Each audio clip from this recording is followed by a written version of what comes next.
Magandang tanghali po. Oras na para sa maiinit na balita.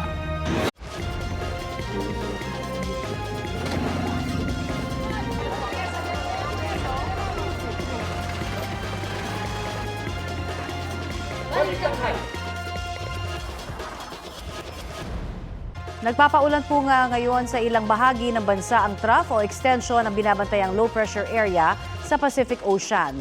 Namataan po yan ang pag-asa mahigit 1,000 kilometro silangan ng northeastern Mindanao. May medium chance itong maging bagyo at posibleng pumasok sa Philippine Area of Responsibility sa Biyernes o Sabado.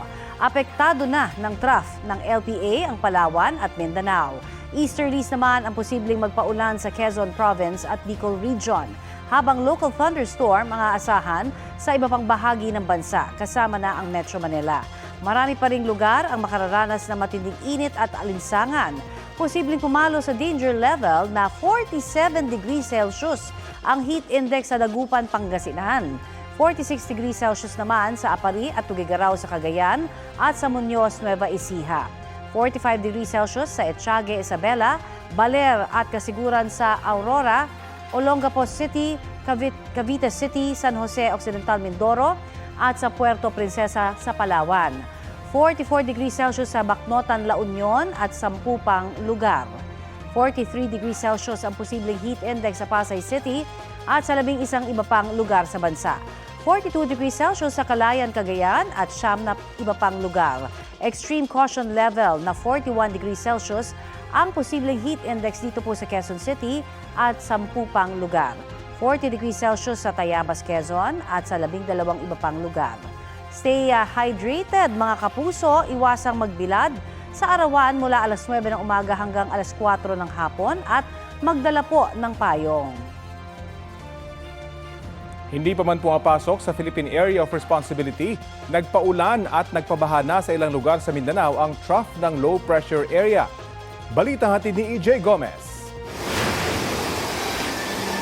Nagmistulang ilog ang kalsadang yan dahil sa pagragasa ng tubig sa Barangay Maranapan sa Kapalawan sa Special Geographic Area ng Bangsamoro Autonomous Region in Muslim Mindanao.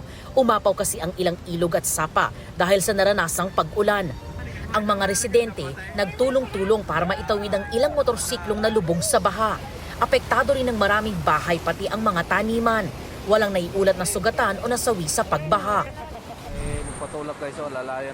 Stranded ang ilang motorista sa kalsadang yan sa Alamada, Cotabato dahil sa ragasan ng tubig mula sa overflow bridge sa Barangay Paruwayan. Tanging malalaking sasakyan lang kasi ang kayang tumawid dyan. Ang ilan, pilit na sinuong ang baha para makauwi, habang ang iba naghanap naman ng alternatibong ruta.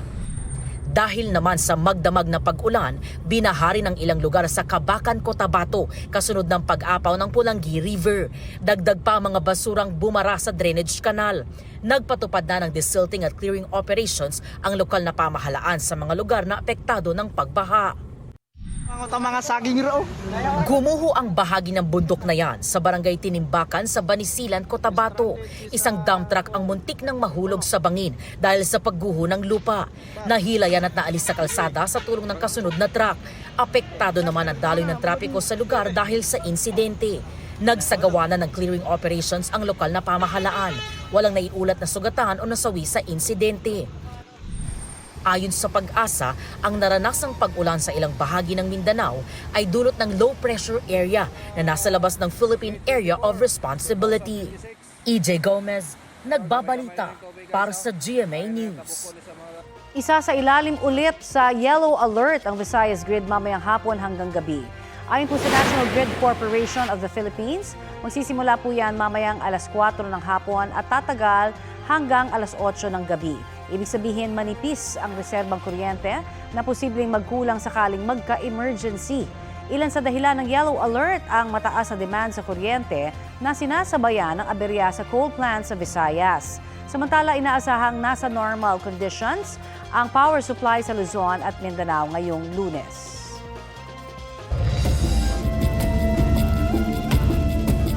Kabilang ang isang barangay kapitan at isang pulis sa 4 na namatay sa pamamaril sa Santo Tomas, Isabela.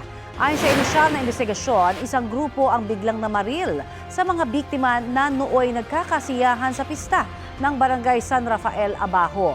Agad namang rumisponde ang pulisya sa pamamaril. 4 na iba pa ang sugatan na dinala sa ospital. Kabilang po ang isang pulis at 2 menor de edad. Nagpaabot ng pakikiramay ang lokal na pamahalaan at inatasan ang pulisya na imbestigahan ang barilan. Nakipag-ugnayan na ang lokal na pulisya sa Isabela Provincial Forensic Unit para sa pagproseso sa crime scene at pangungulekta ng ebidensya. 85 aftershocks na ang naitala matapos ang magnitude 5.5 na lindol sa Surigao del Sur. Ayon sa PHIVOLCS, naitala ang epicenter ng lindol kaninang pasado hating gabi, 24 kilometers northeast ng Bayabas, Surigao del Sur. Ramdam ang intensity 4 doon sa Tandag City, pati sa Clavera sa Surigao del Norte. Intensity 3 naman sa Caguait at Lingig sa Surigao del Sur. Intensity 2 sa Bislig City, maging sa mga bayan naman ng Nabunturan, Compostela, Montevista at Moncayo sa Davao de Oro. Pinaalerto ng PHIVOLCS sa mga residente sa posible pang aftershocks. Arestado ang 2 Pinay mula sa Cambodia dahil sa tangka umanong pagpuslit ng ilegal na droga sa Pilipinas. Ayon sa Bureau of Immigration, nakatanggap sila ng impormasyon mula sa Drug Enforcement Administration ng Amerika noong April 22 ukol sa 2 Pilipina. Sa ilang araw na monitoring sa Ninoy Aquino International Airport, naharang at naaresto ang mga suspect noong May 6. Nasabat sa kanila ang mahigit 8 kilo ng shabu na nakasilid sa mga coffee bag. Tinatayang nagkakahalaga yan na mahigit 56 million pesos. Walang pahayag ang mga suspect. Huli ka ang lalaking yan na umaakyat sa pose ng ilaw sa Barangay Bulong Weste sa Santa Barbara, Iloilo. Pinangay niya ang solar street light. Pagkababa niya, kinuha niya ang isa pang street light na natangay niya na sa isa pang poste. Pagkatapos niyan, isa pang poste ang ninakawan niya. Ayon sa mga otoridad, 3 barangay ang natangayan ng mga solar street light. Aabot daw ang bilang sa mahigit 100 at may kabuang halagang mahigit 4.3 million pesos.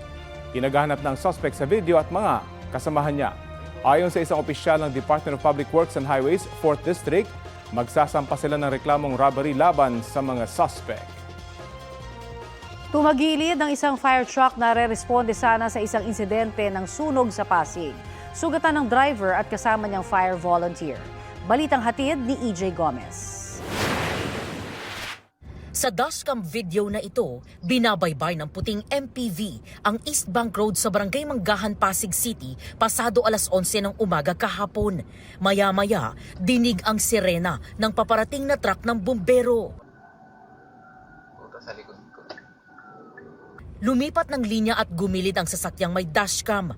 Ang puting sasakyan na natili sa linya kahit papalapit na ang fire truck. Tumabi ka na! Ilang saglit pa, isang motorsiklo ang makikitang mabilis nag-overtake sa sasakyang may dashcam at natapat sa puting MPV. Dito na sila inabot ng truck ng bumbero. Sinubukan ng fire truck na lumusot sa pagitan ng puting MPV at motorsiklo pero nawala na ito ng kontrol hanggang tumagilid sa kalsada. Ang motorsiklo at MPV, diretso lang ang takbo. Pagpunta ng mga tao namin doon, tumaob na yung fire truck. Ngayon, nagtanong-tanong kami doon kung paano tumaob. Ang sabi naman mga concerned citizen doon na may 2 motor na iniwasan.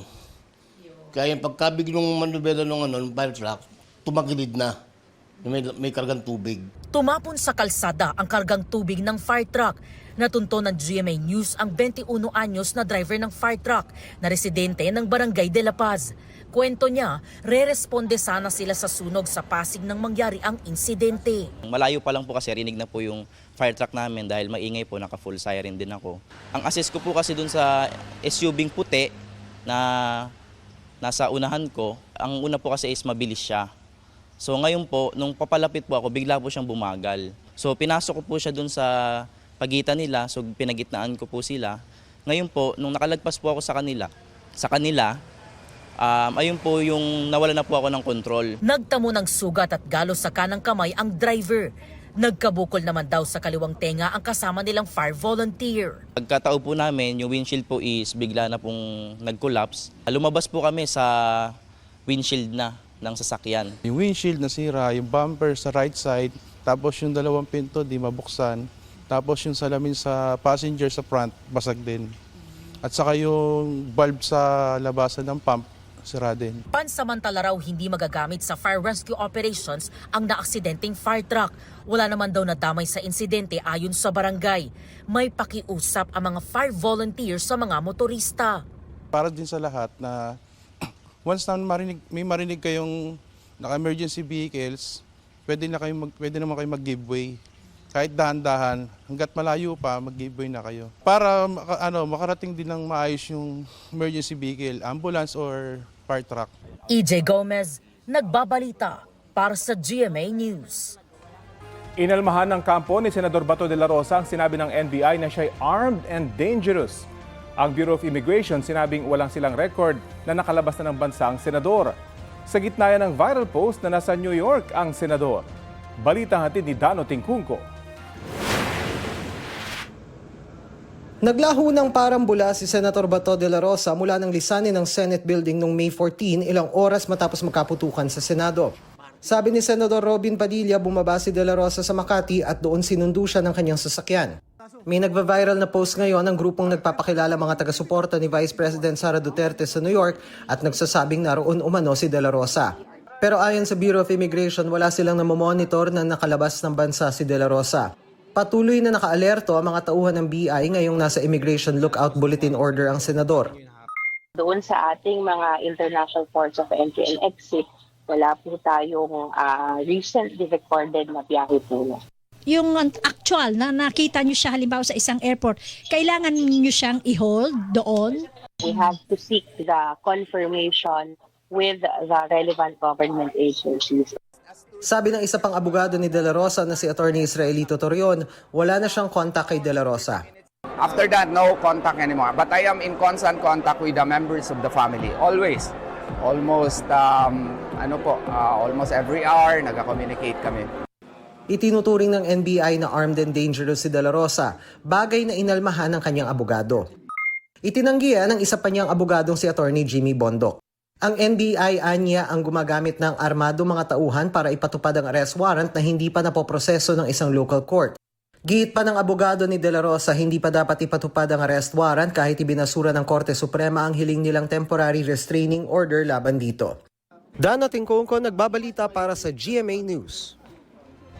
Simula po sa Setyembre, maaring mag-loan ng mga kwalipikadong miyembro ng Social Security System na gustong magpa-install ng solar panel sa kanilang mga bahay. Ayon sa SSS, 100,000 tahanan ang gusto nitong suportahan sa Energy Sustainability Loan Program pagdating ng 2028. Maaari daw mag-apply ang mga miyembrong may Mandatory Provident Fund account o yung mga regular na naguhulog sa SSS na kumikita ng 20,000 pesos o mahigit kada buwan. Inulunsad ng SSS ang Energy Sustainability Loan Program sa gitna ng napakataas na presyo ng kuryente, bunsod ng giyera sa Middle East.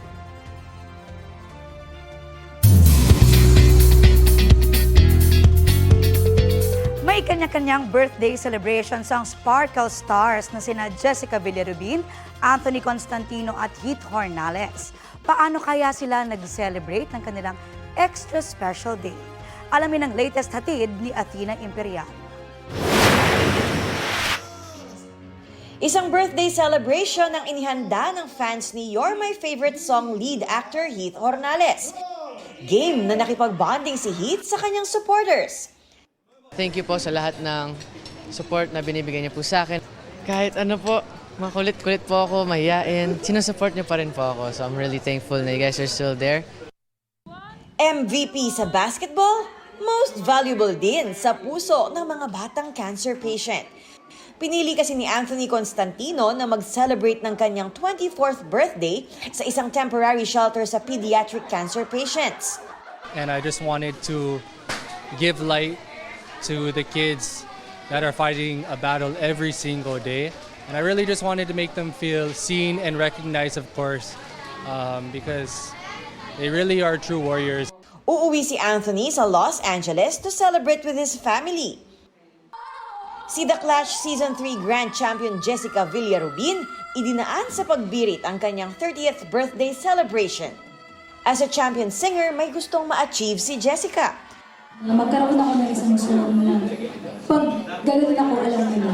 Alam mo gano'n? Hit song yung bagay. Wow, hit song! Bukod sa wish sa career, may gusto rin daw siyang matupad para sa kanyang pamilya bilang isang breadwinner. Isa sa wish ko na makapag-travel kami abroad kasama yung family ko.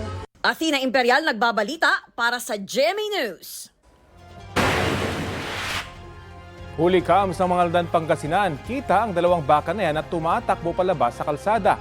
Sa barangay Amansabina, saktong parating ang isang motorsiklo na nasagi ng isa sa mga baka. Sumemplang ang rider na walang suot na helmet. Na-ospital siya dahil sa tinumong sugat sa ulo. Ayon sa may-ari ng dalawang baka, lumabas siya ng bahay at nakalimutang itali ang mga baka. Hiling ng kaanak ng rider na matulungan sila sa gastusin sa ospital at sa pagpapagamot. Paalala naman ng isang opisyal ng barangay, itali ang mga alagang hayop para hindi makaperwisyo. 3 na ang nasawi sa mga na-recover na biktima ng pagguho ng isang under construction na gusali sa Angeles, Pampanga. Hamon sa mga otoridad ang mano-manong pagtatanggal ng debris para mahanap ang 17 iba pang nawawala. Ang mainit na balita hatid ni Bea Pinlac. Walang malay ang lalaking ito nang ilabas ng mga rescuer mula sa gumuhong gusali sa Angeles, Pampanga.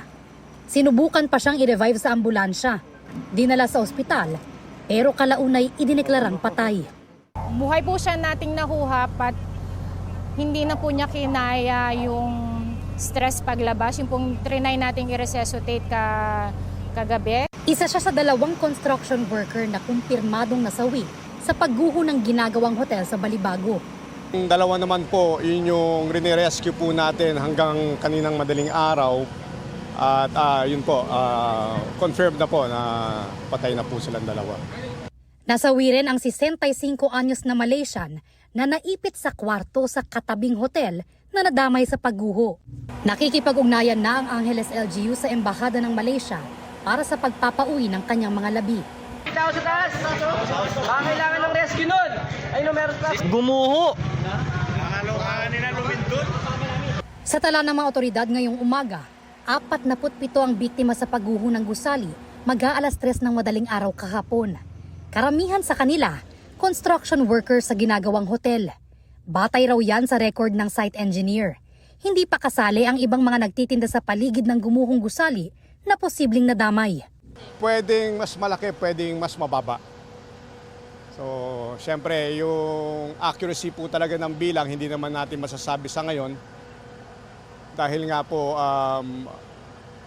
yung mga binigay sa ating pahayag ng foreman, based na dun sa alam niyang naiiwan. Pero wala naman siyang basis kasi po, yung may hawak ng, sinasabi po niya, yung may hawak ng logbook dun sa in and out ng mga trabahante po nila, na-trap din daw po sa loob. Ayon sa LGU, posibleng tulog daw noon ang construction workers lalo't wala silang trabaho ng linggo.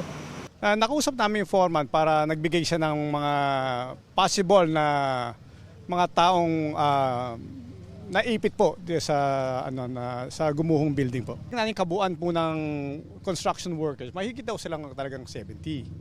But syempre dahil weekend, no, marami rin nang uwi sa kanilang pamilya, no? Kaya ang dinista lang nila na natatandaan lang nandyan, halos na sa more than 20. At yung mahigit 20 naman, halos ligtas na po sila.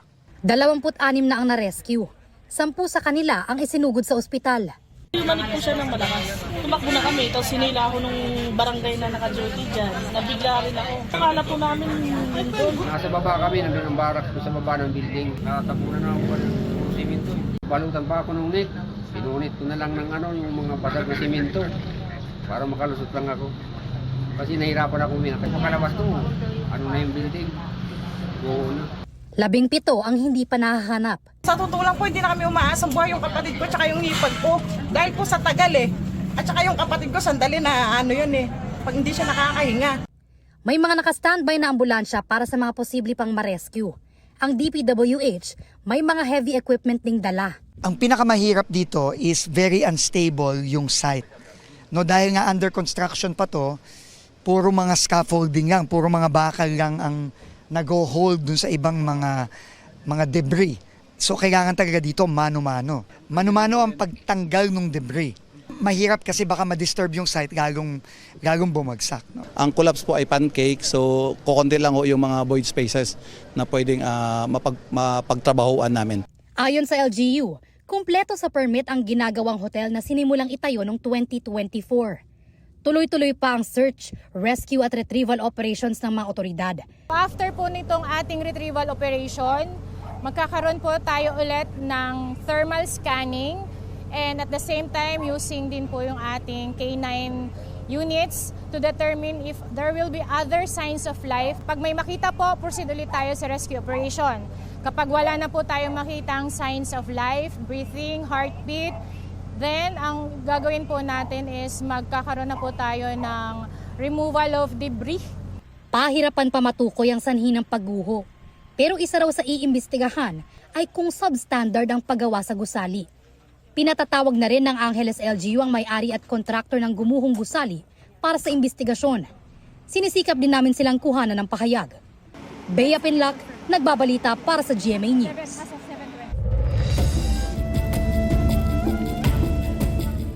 Inutugis ng mga pulis sa General Santos City ang isang lalaking nahulikam na nagnakaw sa loob ng isang kainan.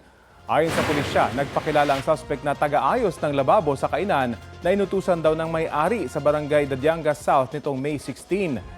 Nang makita ng suspect ang CCTV camera ay agad niya itong inikot. Pero nakuna ng isa pang CCTV ang pagpuslik niya sa kusina kung saan naroon ang lagay ng kinitang pera ng kainan. Tinangay ng suspect ang pera na umaabot sa halos 2,000 piso.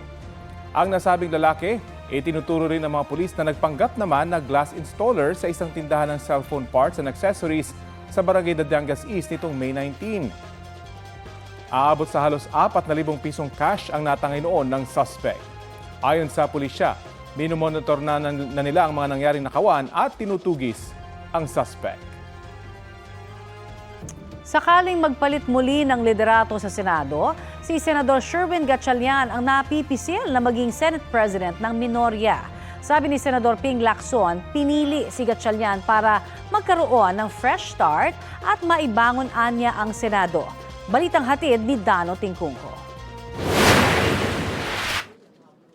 Solid ang 11 minority senators na iluklok si Senator Sherwin Gatchalian bilang Senate President ayon kay Senador Ping Lacson. Si dating Senate President Tito Soto anya ang pumili mismo kay Gatchalian. Sana kung pagpalit tayo ng liderato, maibangon namin, magkaroon kami ng fresh start. Kaya nga napili namin si Senator Sherwin Gatchalian. At least fresh face at wala siyang kaaway. 11 kaming tumatayo ngayon at parang nagkaisa-isa, kulang na lang kami mag-blood compact na 11. Hindi kami papayag na hindi si Sherwin Gatchalian ang maging ang mahirang na Senate President. The Senate of old, sana maibalik.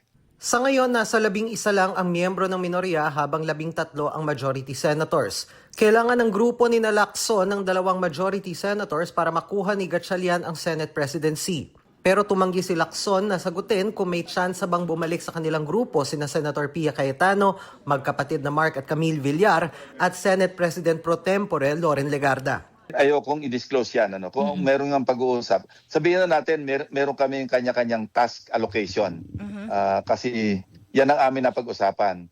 Kung may toka-toka, hindi na para sa akin i-disclose. Mahirap maghusga eh. Alam mo, sabi ko I don't want to delve into personalities. Ang sa amin lang, ang bottom line, ang non-negotiable, si Sherwin Gatchalian ang magiging Senate President. Dagdag ni Lacson, maaari rin namang manatili si Cayetano bilang Senate President. Pero posible mangyari yon. And that would be an awkward situation kasi lame duck yung Senate President. Siya lang yung mag-open ng session, magpe-preside. Pero pagdating sa botohan, maski anong motion yan, at nagkaisa yung 11 na majority, the new majority of 12. Yes, sir. napaka-awkward ng posisyon ng Senate President. Parang kahiyahiya na yung kanyang posisyon. Nakatayo lang siya doon na wala naman sa majority. Sakaling maluklok si Gatchalian bilang Senate President, sabi ni Lacson, hindi problema na maging presiding officer ito ng impeachment court. Maganda nga niya na nakonvina ni Cayetano bilang impeachment court ang Senado. Paniniguro rin ng Senador, evidence-based ang magiging desisyon ng kanilang grupo kaugnay sa impeachment trial ni Vice President Sara Duterte. Ayaw naman magsalita ni Lacson sa ulat na may grupo ring nagtutulak na ibalik bilang Senate President si Senador Cheese Escudero. Ayoko nang pag-usapin yon kasi yung usapan na yon hindi open yon. Kaya ayoko mag-disclose kung ano yung information na pag-usapan na behind the scenes or behind closed doors. Sabihin na lang natin na hindi lamang may naghahangad para mapalitan ng liderato. Ang sa amin, ang talagang primary o main concern naming 11, ibangon yung Senado.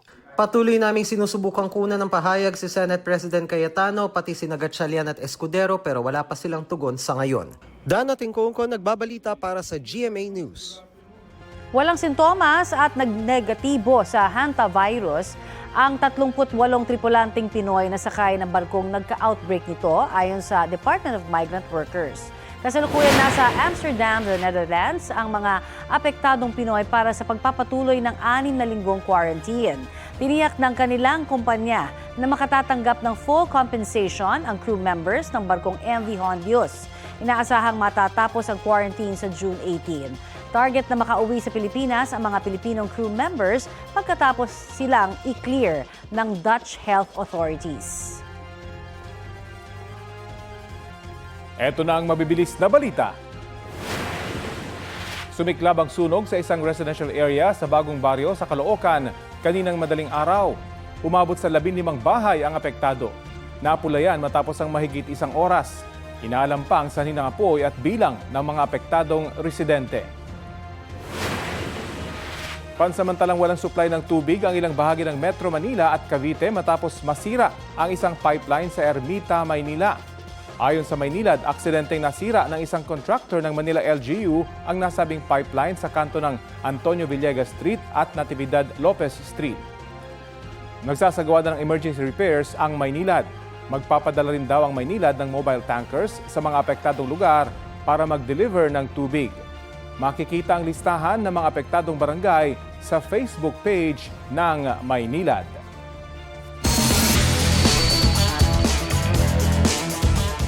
Sa unang pagkakataon, mabibigyan ng incentives ang mga atletang magwawagi sa palarong pambansa. Sabi ni Pangulong Bongbong Marcos, sakop nito ang regular sports at Paralympic Games. Maglalaan daw ang Philippine Sports Commission ng incentives para sa mga atleta. Samantala, opisyal ang binuksan ng Palarong Pambansa 2026 kahapon sa Sports Complex sa Prosperidad, Agusan del Sur. Nasa 20 regional teams ang maglalaban-laban. Gagawin ang iba't ibang sports events simula bukas, May 26 hanggang May 30, Sabado. Only for the two sides to remain far apart. Umalingaw-ngaw ang sunod-sunod na putok ng baril malapit sa White House sa Washington, D.C. sa Amerika. Napatago na lang ang ilang membro ng media na nag-uulat doon. Ayon sa United States Secret Service, isang lalaki ang lumapit sa security checkpoint. Bumunot ng baril at saka pinaputukan ang mga otoridad doon. Gumanti sila at tinamaan ng gunman na namatay kalaunan sa ospital. Sugatan ang isang sibilyang nadamay sa engkwentro. Ayon sa isang opisyal, tinukoy bilang emotionally disturbed person ang suspect. Inaalam pa ang motibo niya sa pamamaril. Ligtas naman si US President Donald Trump na nasa White House nang mangyari ang pamamaril. Nitong nakaraang buwan lang, may nangyari ring pamamaril sa kalagitnaan ng White House Correspondents Association dinner. Samantala, nasunog ang isang ancestral house sa UP Village sa Quezon City kagabi. Damay sa sunog ang isang kotse. Balitang hatid ni EJ Gomez. Nagliyab ang bahay na ito sa Mabuhay Street, Barangay UP Village sa Quezon City bago mag-alas 10 kagabi. Agad itinaas sa unang alarma ang sunog. May narinig ako mga pumuputok. Merong cluster ng wire doon sa kanto ng bahay. Tapos nakita ko nag-spark na. Nag-spark, ang lakas. Pumuputok, nag-spark, tapos nasunog yung aircon. Pagkatapos, pumasok na sa loob ng kwarto. Nadama yung kabilang kwarto. Pagkatapos yung mga wire na nandito sa labas ng poste, nasunog na lahat. Ang lakas, ang bilis ng apoy. Natupok ang 2 palapag ng ancestral home. Mula sa katabing bahay, kinailangang umakyat ng mga bumbero sa bubong para apulahin ang apoy. Ang structure ng bahay is made of light material since lumang modelo na siya. Sa loob ng bahay, like for example, mga papel, mga libro, kaya mabilis po ang pagkalat ng apoy. Wala naman pong nadamay na mga ibang kabahayan bukod sa kanilang sasakyan, nagkaroon po ng sunog sa bandang likuran po ng kotse po. Wala naman nasawi o nasaktan sa sunog ayon sa BFP. Tumangging magbigay ng pahayag sa media ang may-ari ng bahay. 19 na fire trucks ng BFP at fire volunteers ang rumisponde sa sunog na tuluyang naapula 10:15 kagabi. Inaalam pa ang sanhi at pinsalang dulot nito. EJ Gomez, nagbabalita para sa GMA News. Patay ang isang lalaki matapos umanong suntukin ng kanyang kaibigan at kapitbahay sa Barangay Poblacion Ward 3 sa Minglanilla, Cebu.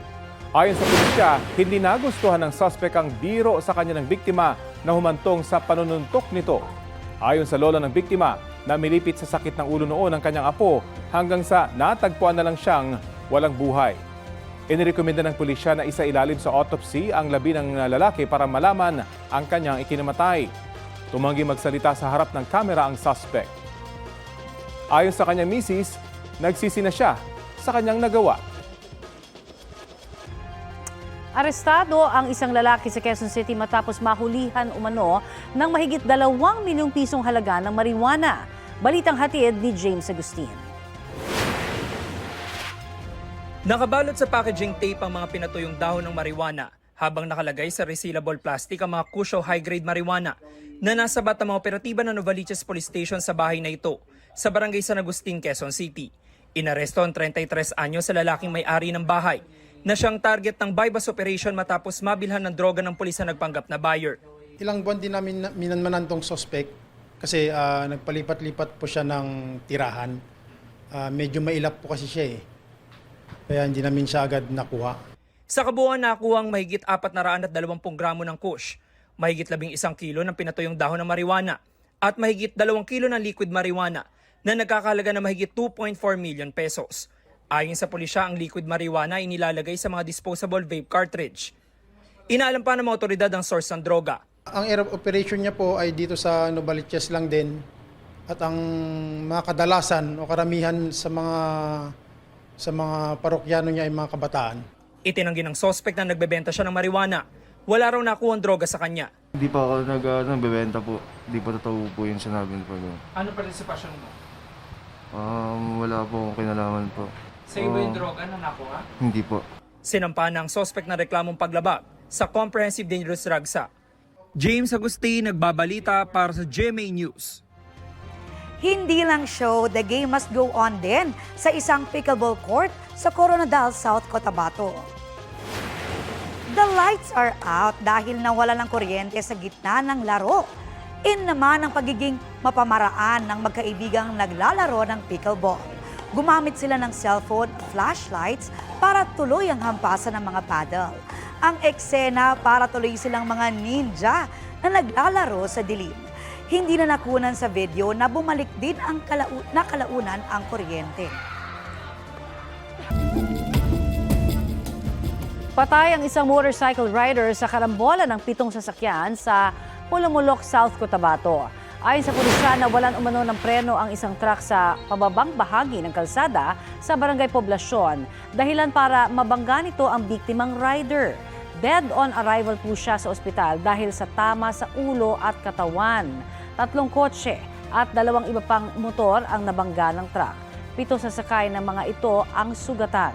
Nasa kustudiyan na ng pulisya ang driver ng truck na walang pahayag. Hinihintay pa kung sasampahan siya ng reklamo ng mga kaanak ng nasawing rider. Bantay panahon na po tayo. Makakapanayan po natin live si Grace Castañeda, weather specialist mula po sa Pag-asa. Magandang umaga po sa inyo, ma'am. Magandang umaga din po, Ma'am Connie, at sa ating po mga taga-subaybay. Ma'am, nananatili bang mataas yung tsansa ng binabantayang LPA na maging bagyo at pumasok po sa ating Philippine Area of Responsibility? Yes po, sa ngayon nasa medium chance of development itong LPA na nasa labas pa ng ating area of responsibility. So kapag sinabi po nating medium chance is likely po or mataas na yung chance nito na ma-develop into a tropical depression within the next 48 hours. Ano-ano ho mga lugar ang magiging maulan kaya ngayong linggo? At posible ho bang magtagal yan hanggang next week pa? Posible po itong magtagal sa loob ng PAR hanggang next week dahil ina-expect po natin yung entry niya ng PAR is between Friday or Saturday or sa weekend pa for this coming weekend. And nakita po natin wala tayong landfall scenario for this weather disturbance but posible po na ito yung mag-trigger ng habagat po natin. So expect po natin sa mga susunod na araw patuloy po na magiging maulan for most areas ng Mindanao and by early next week naman po possible po sa western section po ng Southern Luzon, Visayas at Mindanao. At dito po sa Metro Manila, ano ho ang magiging lagay ng panahon natin ngayong linggo? Sa ngayon po dito sa Metro Manila, ngayong araw and the next 4 days or ngayon pong linggo generally is halos same pa din po yung panahon na ating mararanasan for today.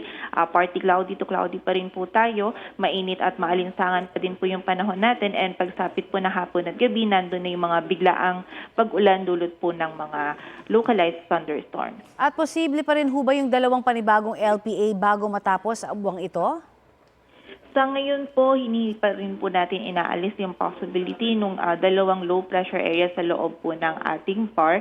Yung isa po yung nakikita po natin is ngayon wala pa po siyang development or cloud cluster pa lamang po siya. But for now po, itong mas defined po itong minomonitor natin ngayon sa labas na PAR na papasok po sa loob ng ating area of responsibility ngayon pong weekend or ngayong buwan po ng Mayo. At gaano na ho ba tayo kalapit sa panahon ng tag-ulan, ma'am? Ngayon po, mostly ngayong katapusan ng May, next week po yan, or yung pagsisimula po or first half ng June, nandun na po natin nakikita na magsisimula yung onset ng ating rainy season maging ng habagat. So, expect po natin, sobrang lapit na po nga natin dito sa panahon ng tag-ulan, lalong-lalo na yung for the western sections ng ating bansa, kasama na dyan po yung Metro Manila, kaya naman paghahanda po para sa ating mga kababayan. Yung pong El Nino phenomenon, meron ho ba tayong update tungkol dyan, ma'am? Yes po, with El Nino naman, nakikita natin na as monitoring po is 79% pa rin yung chance na magkaroon po tayo ng El Nino sa June, July, August po na buwan or mapunta po tayo sa El Nino condition. So, likely po siya na mangyari na maging nasa El Nino condition po tayo sa mga susunod na buwan.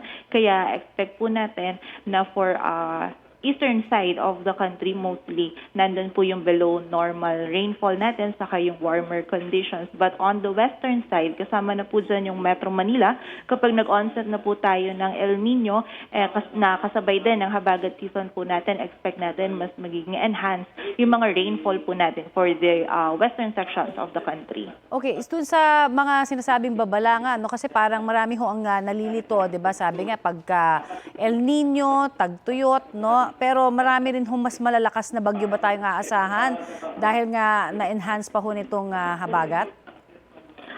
In terms naman po dun sa bagyo, yung sa intensity po, saka yung number of TC natin, kapag tuwing El Nino po or nasa El Nino condition tayo, fewer po or mas onte yung ating mga tropical cyclone. But kapag po nakarating na yung ating, since warmer po yung ocean natin, yung sa Pacific, kapag po siya nakarating na dito sa atin, sa banda sa ating area of responsibility is mostly intensified na po yung mga bagyo natin. So pwedeng fewer siya, pero mas malalakas po yung mga bagyo na maaari pong pumasok dito, or mabuo dito sa loob ng ating area of responsibility. And in terms naman po ng rainfall, sa other side naman po, yung sa western section, due to habagat, possible din na enhance po yung mga pag-ulan natin. So, mas dapat tayong magbantay pala, kapag dating po nitong sinasabing El Nino sa ating bansa. Marami pong salamat. Maraming salamat din po. Mag-ingat po tayong lahat. Yan po naman si Ms. Grace Castañeda, ang weather specialist mula po sa Pag-asa.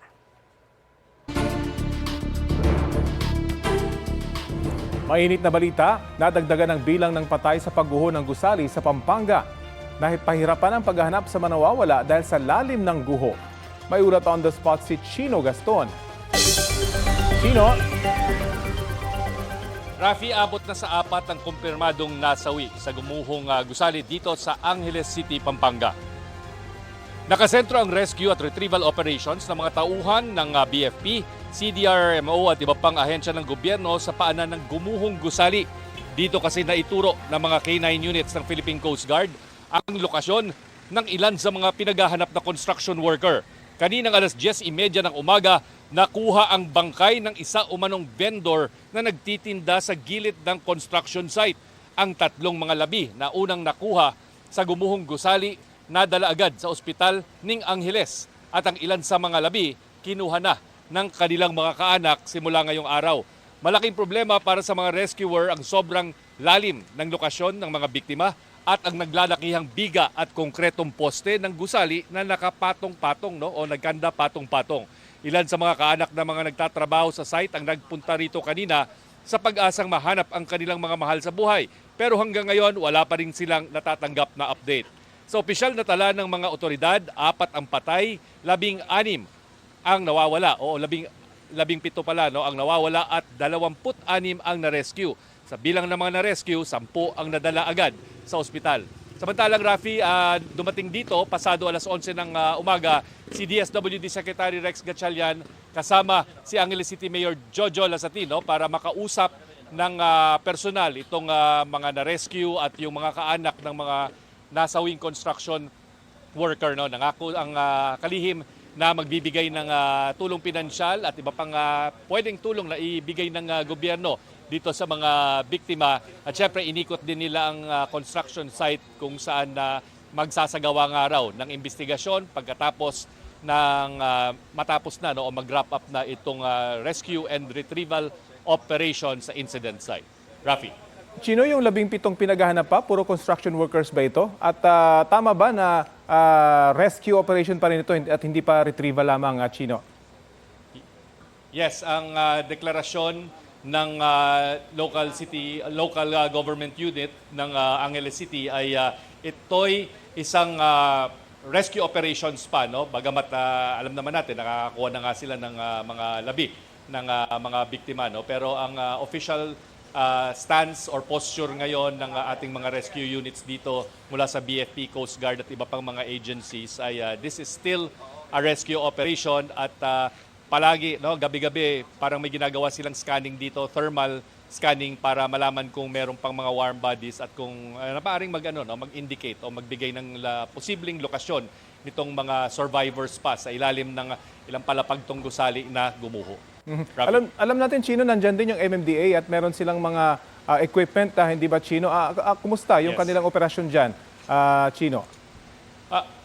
Yeah, we are made to understand, Rafi, na yung mga heavy equipment to move yung malalaking bahagi nitong gumuhong gusali ay in reserve pa siya, hindi pa ginagamit. Dahil, alam naman natin kung heavy equipment ang sasalang na, wala na talagang possibility na may mabubuhay pa sa ilalim kasi pag nag-shift yung malalaking tipak nitong building, maring maipit yung kung may buhay pa sa ilalim ng rubble or debris. So ang official posture ngayon at official operations ay it's still a rescue operation kaya hindi pa nagagamit itong mga naka-standby na malalaking cranes at equipment ng MMDA. Rafi. So talagang mano-mano pa yung sinasagawang paghahanap. Maraming salamat sa iyo, Chino Gaston. New project alert para kay Will Ashley. Excited na raw si Will na bigyang buhay ang kanyang karakter sa upcoming drama comedy kapuso series na Delivery Boy. Ididirik yan nina Dominic Zapata at Adolf Alex Jr. Makakasama ni Will sina Eric Quizon, Meryl Soriano, Kim De Leon. Nariyan din sina Angeli Sanoy, Johara Sayo, Yasser Marta, Vince Maristella, Mikoy Morales at iba pang kapuso artists. Abangan yan sa GMA Afternoon Prime. Iginit ng LTFRB na ang mga operator na may obligasyon na magbigay ng bayad sa kanilang mga driver sa ilalim ng Service Contracting Program. Sa panayam sa Super Radio DZWB kay LTFRB Board Member Attorney Greg Pua Jr., ang mga operator ang nakakontrata sa programa at hindi ang mga driver. Nabayaran na raw nila ang mga biyahe na naaayon o maayos na na-transmit sa kanila.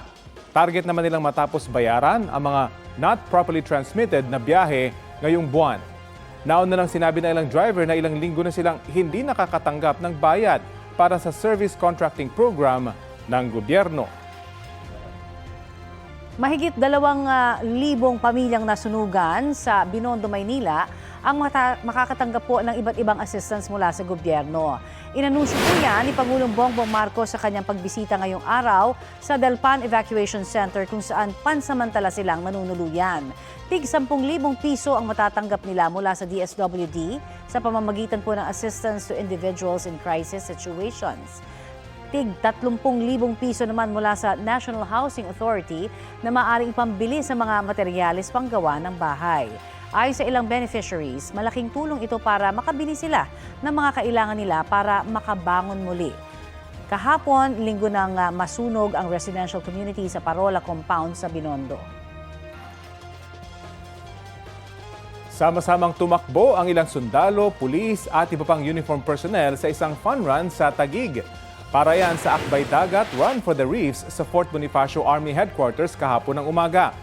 Bahagi yan ng paggunita sa 60th anniversary ng Armed Forces and Police Mutual Benefit Association Incorporated o AFP-MBAI. Bukod sa pangangalaga sa kalusugan, sinabi ng AFP-MBAI na layunin ng fun run na suportahan ang pangangalaga sa mga bahura at dagat ng Pilipinas. Ang AFP-MBAI ay isang organisasyong nagbibigay ng seguridad at tulong pinansyal sa mga miyembro nitong uniform personnel at kanilang mga pamilya.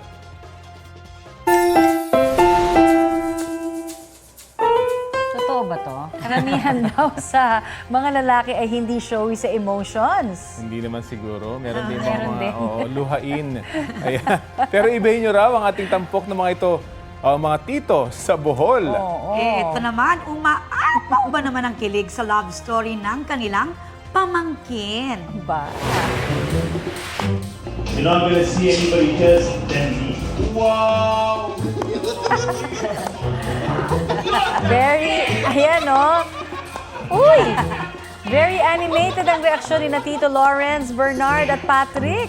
May napanganga, flex ng muscle at pasway-sway pa ng paa, oy. Yan ay matapos i-reveal ng Nepalese na si Ashish ang take-up line sa kanilang Pinay pamangkin na si Aika. Talaga namang napa-shish sila sa sweet revelation. Mukhang secured na ang pogi points ni Ashish, hindi lang kay Aika, pati na rin kina Angkol. Idamay na rin ng netizens dahil mahigit 6 million na ang views ng video. Trending! Akala mo, mga siga. Yung pala talagang kiligin. Baka matagal na lang hinihintay. Magka-love life ang pamangkin. Why not, diba? Basta ganyan naman ang pagmamahal. Correct. Yan ang may init na balita ngayong tanghali. Ako po si Connie Cesar. Rafi Timo po. Kasama niyo rin po ako, Aubrey Carampel. Ito po ang GMA News. Walang kinikilingan, walang pinoprotektahan. Noon at ngayon, serbisyong totoo.